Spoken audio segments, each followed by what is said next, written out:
రాష్ట్రంలో కేంద్రంలో అసెంబ్లీ సమావేశాలు పార్లమెంట్ సమావేశాలు జరుగుతున్నటువంటి నేపథ్యం, పైగా అవి బడ్జెట్కి సంబంధించినటువంటి సమావేశాలు. ఈ కడప జిల్లాకు కానీ కర్నూలు రాయలసీమ ప్రాంతానికి రాజధాని విజయవాడకు కానీ లేకపోతే హైదరాబాద్కి కానీ ఈ ట్రైన్ల కనెక్టివిటీ కావాల్సినటువంటి అవసరం ఉంది. అందులో ముఖ్యంగా తెలుగుదేశం పార్టీ ప్రభుత్వం హయాంలో కడప బెంగళూరు రైల్వే మార్గాన్ని ప్రారంభించి పెళ్లిమరి వరకు ఆ లైన్ పూర్తి చేయడం జరిగింది. తర్వాత వచ్చినటువంటి వైసీపీ ప్రభుత్వానికి సంబంధించినటువంటి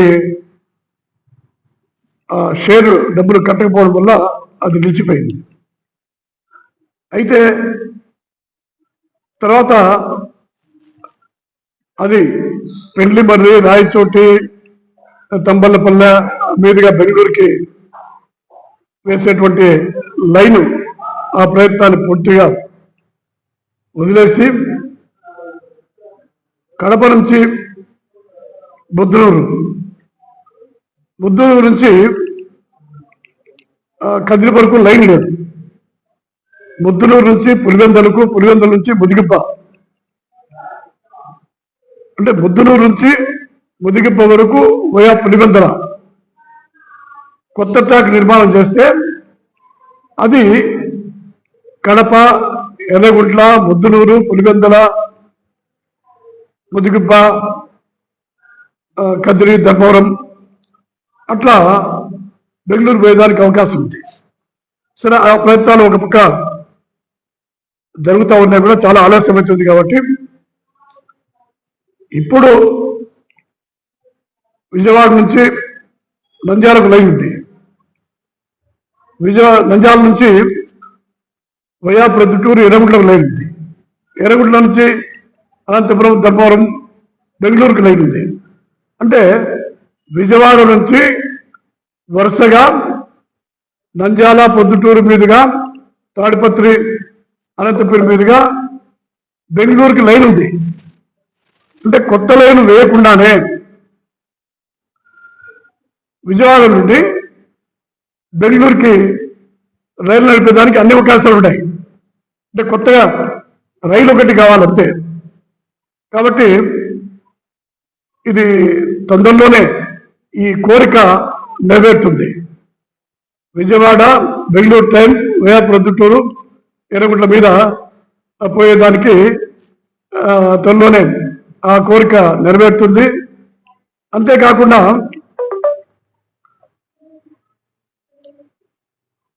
ఎర్రగుంట్ల నుంచి హైదరాబాద్ పోవడం జరుగుతూ ఉంది. అంటే తిరుపతి, కడప, ఎర్రగుంట్ల, గుత్తి, గుంటకల్లు ఇట్లా హైదరాబాద్ వరకు కర్నూలు హైదరాబాద్ వరకు లైన్ ఉంది. అయితే అది చాలా దూరం అవుతా ఉంది. ఆ లైను చాలా దూరం అవుతుంది. కాబట్టి ఇప్పుడు ఆల్రెడీ ఎర్రగుంట్ల నుంచి పొద్దుటూరు నుంచి నంద్యాల వరకు లైన్ ఉంది. ఇప్పుడు విజయవాడకు పోయేటువంటి లైన్ వచ్చేసి బనగానపల్లె, పాలెం దగ్గర నుంచి నంద్యాల పోతుంది. అంటే కొత్తగా పాండ్యం దగ్గర నుంచి, అంటే నంద్యాల పాండ్యం మధ్యలో ఉండి కర్నూలు వరకు దాదాపు 60 కిలోమీటర్ల కొత్త రైలు మార్గం నిర్మాణం చేస్తే నేరుగా కడప జిల్లా నుంచి, తిరుపతి నుంచి కానీ, చిత్తూరు నుంచి కానీ, అక్కడ తాడిపత్రి, గుత్తి, డోను అక్కడంతా పోకుండా నేరుగా ఎర్రగుంట్ల, ప్రొద్దుటూరు, నంద్యాల నుంచి 60 కిలోమీటర్ల వరకు కర్నూలు వరకు లైన్ వేస్తే నేరుగా మన హైదరాబాద్ పోయేదానికి వీలు ఉంటుంది.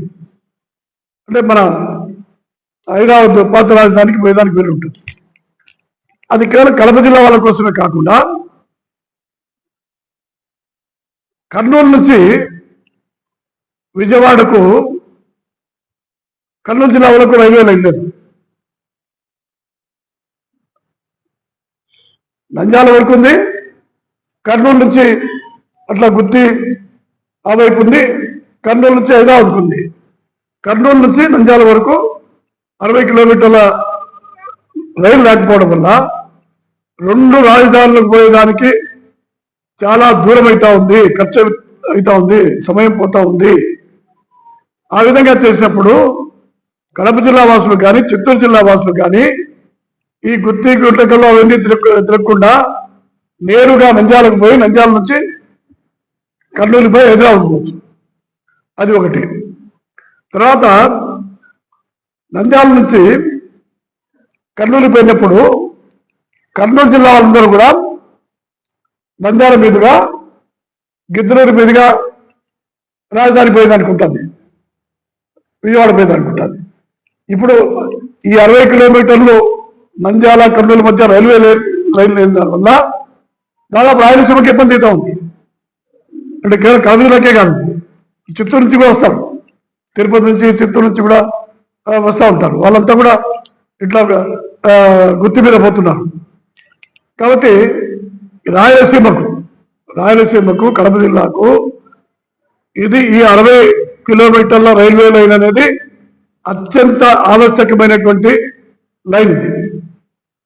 ఇది దీని నిర్మాణానికి కేంద్ర ప్రభుత్వంతో మాట్లాడి చర్య తీసుకోవాల్సిందిగా మనం చేస్తున్నాను. ఇంకోటి ఏంటంటే చాలా కాలం నుండి కూడా ప్రొద్దుటూరు నుంచి కంబం రైల్వే లైన్ అది ప్రతిపాదన ఉంది. అంతకుముందు చాలా రోజుల కిందట కేంద్ర రైల్వే బడ్జెట్లో దానికి సర్వే కూడా కొంత డబ్బులు కేటాయించారు, సర్వే చేయమని చెప్పి కొంత డబ్బులు కేటాయించారు. అంటే ఇప్పుడు దాదాపు 140 కిలోమీటర్ల దూరం రైల్వే లైన్ వేయాల్సి వస్తుంది. అంటే ప్రొద్దుటూరు నుండి మైదుకూరు, తర్వాత పూర్వామిల్ల, గిద్దలూరుకు ఒకవైపు నుంచి నంద్యాల నుంచి లైన్ ఉంది. గిద్దలూరు పక్క నుంచి ఖమ్మం వరకు లైన్ వేస్తే అక్కడ ఖమ్మం నుంచి అట్లా విజయవాడకు, ఇట్లా నంద్యాలకు వయా గిద్దలూరు, ఆ పక్క మార్కాపురం వయా మార్కాపురం లైన్ ఉంది. అంటే దీనివల్ల ఏమవుతుందంటే మనకు రాజధానికి నంద్యాల నుంచి చాలా దూరం తిరిగిపోకుండా నేరుగా నేరుగా విజయవాడ పోయేదానికి అవకాశం ఉంటుంది. మన రాజధాని పోయేదానికి మనకే కాదు వీళ్ళకు కూడా అవకాశం ఉంటుంది. ఎవరికి? అనంతపురం జిల్లా వాళ్ళకు అవకాశం ఉంటుంది, కర్నూలు వాళ్ళకు ఉంటుంది, కడప జిల్లా వాళ్ళకు ఉంటుంది. అది 140 కిలోమీటర్ల రైల్వే లైన్. అంతేకాకుండా తిరుమల ఎక్స్ప్రెస్ అది కడప నుండి తిరుపతి మీదుగా విజయవాడ మీదుగా వైజాగ్ పోతూ ఉంది. అయితే దానికి ఎర్రగుంట్లలో స్టాపింగ్ లేదు, ఎర్రగుంట్లలో హాల్టింగ్ లేదు. మొన్నటి వరకు కూడా కడప విశాఖపట్నం తిరుమల ఎక్స్ప్రెస్ను అది నీళ్ళ కోసము, దాని యొక్క వాషింగ్ కోసము, బండి శుభ్రపరిచే దానికోసము కొండాపురంలో హాల్టింగ్ పెట్టడం జరుగుతూ ఉంది. అంటే అది ఎర్రగొండ మీద రావాల్సిందే. తిరుమల ఎక్స్ప్రెస్ అనేది అది మంచినీటి కోసం కానీ, లేకపోతే దాన్ని కడిగేదాని కోసం కానీ కొండాపురంలో పెట్టినటువంటి సందర్భంలో అది ఖచ్చితంగా ఎర్రగుంట రైల్వే స్టేషన్ నుంచి రావాలి, కడప పోయి తిరుపతికి అంటే వైజాగ్ వరకు పోవాలి. అయితే ఇక్కడ వృధాగా సమయం వృధా అయిపోతూ ఉంది, డీజిల్ వృధా అవుతూ ఉంది. ఈ ఎర్రగుంటలో హాల్టింగ్ పెట్టిన దానివల్ల ₹1 కూడా అదనంగా ఖర్చు లేదు, డీజిల్ ఖర్చు కానీ ఇంకోటి కానీ లేదు. ఇంకోటి ఏంటంటే ఎక్కడైనా రైల్వే స్టేషన్లకు రైల్వే శాఖకు ఆదాయం రావాలంటే ఒక పెద్ద పట్టణం ఉండాలి, లేదంటే పెద్ద నగరం ఉండాలి. ఇక్కడ ఎర్రగుంటలో హాల్టింగ్ పెట్టిన దానివల్ల ప్రొద్దుటూరు కడపతో సమానంగా ఉంది కాబట్టి ప్రొద్దుటూరునే కాకుండా చుట్టుపక్కల గ్రామాలు నియోజకవర్గాలకు సంబంధించినటువంటి వాళ్ళందరూ కూడా ఎర్రగుంటలో రైలు ఎక్కి తిరుపతికి, విజయవాడ, విశాఖపట్నం పోయేదానికి అవకాశం ఉంది. మరీ ముఖ్యంగా చాలా మంది తిరుమల దర్శనాని కోసం కానీ, లేకపోతే అక్కడ సివిల్స్ హాస్పిటల్ కానీ, బర్డ్ హాస్పిటల్ కానీ, ఇప్పుడు క్యాన్సర్ హాస్పిటల్ కూడా తిరుపతిలో పడింది. హాస్పిటల్ పోయేటువంటి వాళ్ళకి కానీ, దర్శనానికి పోయేటువంటి భక్తులకు కానీ ఇది చాలా అవసరంగా ఉంది. కాబట్టి అది కూడా అక్కడ హాల్టింగ్ ఏర్పాటు చేయమని చెప్పి చాలా మంది చాలా రోజులుగా అడుగుతున్నారు. అది కూడా త్వరలో నెరవేరుతుంది. ఎర్రగుంట్లలో పెయిడ్ పార్కింగ్ ఉంది. అంటే చాలా మంది ఏం చేస్తారంటే ఉదయం రైల్వే స్టేషన్లో మోటార్ బైక్ పెట్టేసి మళ్ళీ సాయంత్రం కానీ మరుసటి రోజు కానీ వాపస్ వచ్చి ఆ బైక్ తీసుకొని ఇంటికి పోవడం జరుగుతుంది. ఇక్కడ ప్రొద్దుటూరులో పెయిడ్ పార్కింగ్ లేదు. పెయిడ్ పార్కింగ్ లేకపోవడం వల్ల ఏమవుతుందంటే ఆటోలో దిగి పోవాల్సినటువంటి అవసరం ఉంది. మళ్ళీ ఆటోలో ఇంటి వైపు ఆటోలో పోవాలి, లేదంటే కుటుంబ సభ్యులు ఎవరైనా వచ్చి బైక్లో ఆడు దింపాల్సిన పరిస్థితి ఉంది. కొంతమందికి వాళ్ళు ఒక్కరే ఉంటారు, భార్యాభర్తే ఉంటారు, కుటుంబ సభ్యులు కూడా ఉండరు అక్కడ స్టేషన్లో బైక్లో దింపేదానికి. కాబట్టి ఎర్రగుంట్లలో మాదిరిగానే ప్రొద్దుటూరు రైల్వే స్టేషన్లో కూడా పెయిడ్ పార్కింగ్ పెట్టమని చెప్పి కూడా ప్రభుత్వాన్ని కోరుతున్నాం. ఇప్పుడు బెంగళూరుకు ట్రైన్ వేసేది ట్రాక్ ఉంది కాబట్టి అది పెద్ద ఆలస్యం కాకుండా జరిగిపోతుంది. తిరుమల ఎక్స్ప్రెస్ ఎర్రగుంట్ల మీద పోతుంది కాబట్టి అది కూడా తొందరలో జరిగిపోతుంది. పెయిడ్ పార్కింగ్ కూడా జరిగిపోతుంది. కొంత దీర్ఘకాలికమైనటువంటి ప్రాజెక్టులు వచ్చేసి ఇక్కడ నంద్యాల, కర్నూలు, ప్రొద్దుటూరు, ఖమ్మం. ప్రొద్దుటూరు, ఖమ్మం వేసినప్పుడు ఏమవుతుందంటే చాలా నియోజకవర్గాలకు, కడప నియోజకవర్గానికి, తర్వాత కడప జిల్లాకు, ప్రకాశం జిల్లాకు, గుంటూరు జిల్లాకు, కృష్ణా జిల్లాకు, అన్ని జిల్లాలు కూడా చాలా మేలు జరుగుతుంది. ఛార్జీలు తక్కువైపోతాయి, సమయం తక్కువైతుంది, రైల్వేలు కూడా మంచి ఆదాయం వస్తుంది. ఈరోజు ధర్మవరం ఎక్స్ప్రెస్ వేసిన దానివల్ల చాలా సౌకర్యంగా ఉంది. ఎందుకంటే చాలామంది ఉద్యోగస్తులు కానీ, చదువుకునేటువంటి పిల్లలు కానీ ఆ ధర్మవరం ఎక్స్ప్రెస్లో విజయవాడకు పోతున్నారు, గుంటూరుకు పోతున్నారు. అదేవిధంగా బెంగళూరు ట్రైన్ వేసినా కూడా బెంగళూరుకు ఉపయోగపడుతుంది, ఇక్కడ రాయలసీమ జిల్లాలకు కూడా అన్ని విధాలుగా ఉపయోగపడుతుంది. ఎందుకంటే మనకు హైదరాబాద్తో సమానంగా వ్యాపారులు కానీ, సాఫ్ట్వేర్ ఉద్యోగులు కానీ, ప్రైవేట్ ఉద్యోగులు కానీ, లేకపోతే బంధుత్వాలు ఇచ్చా కానీ ఎక్కువ మంది బెంగళూరుకి పోతున్నారు. కాబట్టి ఇవన్నీ అవసరము. కాబట్టి త్వరలో విజయవాడ, బెంగళూరు వయా ప్రొద్దుటూరు ట్రైన్ వస్తుంది. తర్వాత తిరుమల ఎక్స్ప్రెస్ స్టాపేజ్ జరుగుతుంది. తర్వాత పెయిడ్ పార్కింగ్ కూడా జరుగుతుంది. ఇంకా Nandyal, Kurnool railway track, Proddatur, Khammam railway track కూడా అది కొంత దీర్ఘకాలిక ప్రణాళిక కాబట్టి ఈ ఎన్డీఏ ప్రభుత్వంలో, ఎందుకంటే కేంద్ర ప్రభుత్వము రాష్ట్ర ప్రభుత్వానికి అన్ని విధాలుగా మద్దతు ఇస్తుంది కాబట్టి ముఖ్యంగా మౌలిక సదుపాయాల విషయంలో, లేకపోతే రైల్వే ప్రాజెక్టుల విషయంలో పూర్తిగా సహకరిస్తుంది. కాబట్టి ముఖ్యమంత్రి గారికి, లోకేష్ గారికి, మన రాష్ట్రానికి సంబంధించినటువంటి కేంద్ర మంత్రులు కూడా ఉన్నారు, వాళ్ళకు కూడా చెప్పి ఇవి ఎట్టి పరిస్థితుల్లో కూడా సాధిస్తామని చెప్పి అందరికి తెలియజేస్తున్నాం. దీనికి కేంద్ర మంత్రులు కూడా సహకరించాల్సిందిగా విజ్ఞప్తి చేస్తున్నాం. ఇది అభివృద్ధికి సంబంధించినటువంటి ప్రభుత్వము. ఇది ఎట్టి పరిస్థితుల్లో ప్రజలు ఎన్నో ఆకాంక్షలు పెట్టుకొని ఎన్డీఏ ప్రభుత్వాన్ని తీసుకొని వచ్చినారు, చంద్రబాబు నాయుడు గారిని ముఖ్యమంత్రి చేశారు. కాబట్టి ఖచ్చితంగా నేను కానీ మా నియోజకవర్గంలో నాయకులు కానీ, కడప జిల్లాలో తెలుగుదేశం పార్టీ ఎన్డీఏ నాయకులు కానీ ఇవి ఖచ్చితంగా సాధిస్తాం. ఈ రెండు మాత్రం ఈ ఎన్డీఏ ఈ యొక్క తెలుగుదేశం పార్టీ ఎన్డీఏ ప్రభుత్వ పదవీ కాలంలోనే చాలా వరకు కర్నూలు, హైదరాబాద్, ప్రొద్దుటూరు, ఖమ్మం రైల్వేలు కూడా పూర్తి చేస్తామని చెప్పి తెలియజేస్తున్నాం. గత వైఎస్ఆర్సిపి ప్రభుత్వం దౌర్జన్యకాండకు వాళ్ళు చేసినట్టు అక్రమాలకు అదే బాటలో పోకుండా ఇప్పుడు కూటమి ప్రభుత్వం అభివృద్ధి బాటలో పయనిస్తూ ఉంది. అందుకు చిన్న ఉదాహరణ మీకు చెప్తా. ఎన్నికల వైఎస్ఆర్ ప్రభుత్వం ఉన్నప్పుడు వైజాగ్ స్టీల్ ప్లాంట్ నష్టాల్లో కూడా ఉన్నారని దాన్ని ప్రైవేటీకరణ చేసి అమ్మేయాలనే ఒక ప్రపోజల్ వాళ్ళ ప్రభుత్వంలో ఉంది. కానీ ఎన్నికల సమయంలో చంద్రబాబు నాయుడు గారు ఆ వైజాగ్ స్టీల్ ప్లాంట్ని ఎటువంటి పరిస్థితుల్లో కూడా అమ్మము, దాన్ని ఎలాగైనా నడుపుతాము మేము కానీ అధికారంకి వస్తే అని చెప్పడం జరిగింది. కూటమి ప్రభుత్వం వచ్చినాక చంద్రబాబు నాయుడు గారు కేంద్ర ప్రభుత్వంతో మాట్లాడి దాదాపు 12,000 కోట్ల రూపాయలు వైజాగ్ స్టీల్ ప్లాంట్ నడిపేందుకు కేంద్ర ప్రభుత్వం నుండి పెద్ద గ్రాంట్ను మంజూరు చేపించుకోవడంలో సఫలీకృతులయ్యారు. అందుకు నిదర్శనం మీరు తీసుకుంటే ఈరోజు బ్రహ్మాండంగా నడుస్తోంది వైజాగ్ స్టీల్ ప్లాంట్.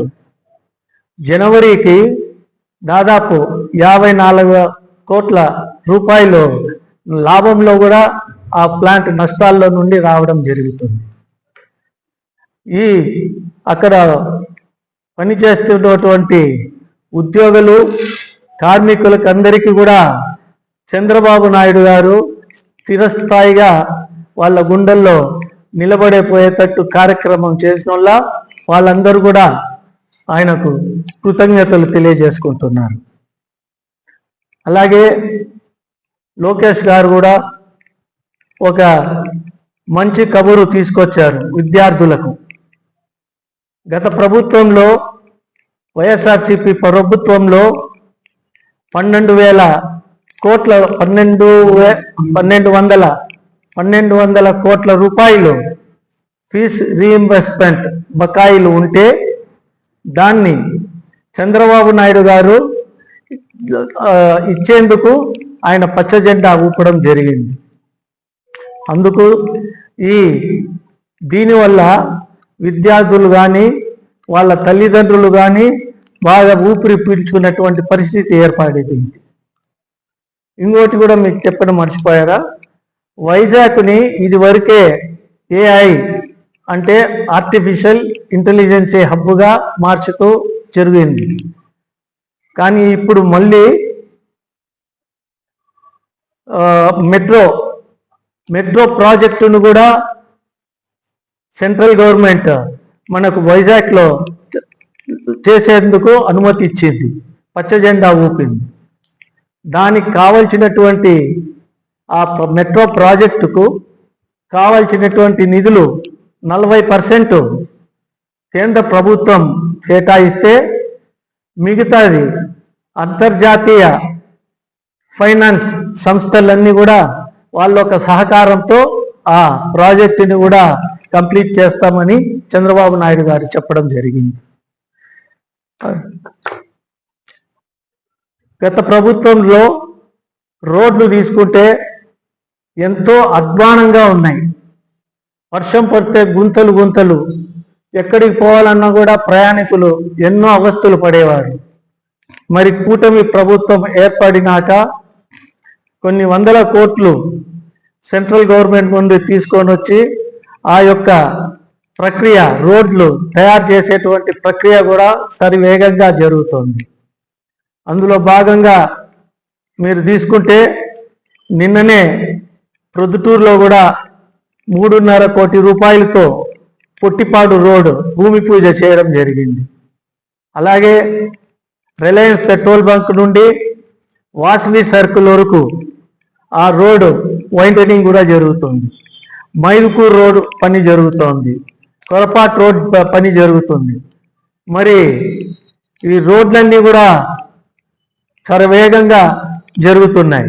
కూటమి ప్రభుత్వం ఒక ఘనత అది. ఇవన్నీ కూడా ప్రజలు తప్పకుండా గమనించి ప్రభుత్వానికి ఎప్పుడు అండగా ఉండాలని తెలియజేసుకుంటున్నాం. అంతేకాకుండా మన స్థానికంగా నాయకులు నిన్న వైఎస్ఆర్సిపి నాయకులు నిన్న లడ్డు గురించి మళ్ళా ప్రస్తావన చేశారు. సుప్రీంకోర్టు లడ్డులో జంతువుల మాంసం కలవలేదు అని. సుప్రీంకోర్టు ఏమిచ్చింది? అదైతే ప్యూర్ నెయ్యి అనేదాన్ని ఎక్కడా చెప్పలేదు. మీరు చెప్పినట్టు జంతువుల నూనె కలవలేదేమో కానీ అది స్వచ్ఛమైన నెయ్యి అనే మాట అది చెప్పలేదు సుప్రీంకోర్టు. సుప్రీంకోర్టులో కూడా అడల్ట్రేటెడ్ నెయ్యి అది. అందులో పామాయిల్ లేక పామ్ కర్నల్స్ ఇంకా కెమికల్స్ కూడా ఉండాలని సుప్రీంకోర్టు వాళ్ళు సిఐబి వాళ్ళు కూడా చెప్పినారు. మరి ఇప్పటికైనా అది స్వచ్ఛమైన నెయ్యి కాదు, అడల్ట్రేటెడ్ నెయ్యి అనేదన్నా మీరు గమనించాలని వాళ్ళకు తెలియజేసుకుంటూ, ఈ విషయం ఇంకా ఎక్కువ మాట్లాడితే లడ్డు గురించి ప్రజలు కూడా విసిగిపోయి ఉన్నారు కాబట్టి ఈ విషయాన్ని ఇంతటితో వదిలేస్తున్నాము.